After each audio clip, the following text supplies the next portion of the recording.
এক ছিল রঙিন বাগান, যেখানে ফুলের হাসি, মুখে সূর্যের আলোয় নেচে বেড়াতো।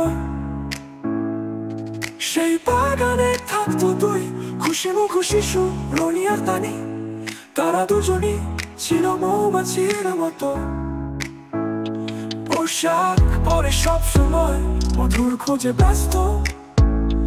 একদিন সকালে তারা একটি বিশাল মাটির হাড়ি খুঁজে পেল, যা দুই টুম্বু ভরে ছিল সোনালি মধুতে।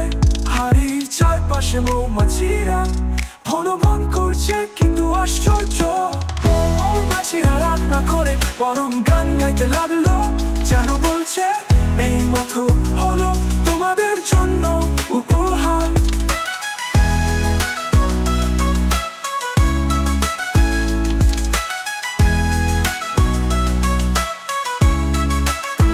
রনি আর তানি মুগ্ধ হয়ে হাড়ির ভেতরে ঢুকে পড়লো।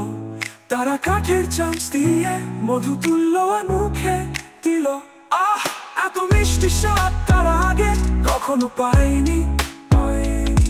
কিছুক্ষণ পর তারা লক্ষ্য করলো, এই মধু শুধু মিষ্টি নয়, এর ভেতরে জাদু আছে। যতবার তারা মধু খাচ্ছে, চারপাশে ফুল ফুটে উঠছে, পাখিরা গান গাইছে, আর আকাশে রংধনু জ্বলজ্বল করছে। তারা বুঝলো এটা সাধারণ মধু নয়, এটা বন্ধুত্বের মধু। কারণ শুধু যে দুজন একসাথে ভাগাভাগি করে খেলো, তারা এর জাদু দেখতে পায়। মৌমাছিরা রান্না করে বরং গান গাইতে লাগলো, যেন বলছে এই মধু হলো তোমাদের জন্য উপহার। এক ছিল রনি আর তানি, প্রতিজ্ঞা করলো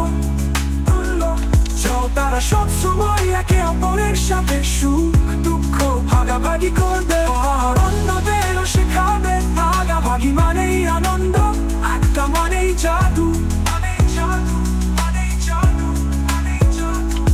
গ্রামে সবাই যখন তাদের গল্প শুনলো, তখন থেকে সবাই মিলে একে অপরকে সাহায্য করতে শুরু করলো। আর সেই বাগানের নাম হলো মধুর দেশ।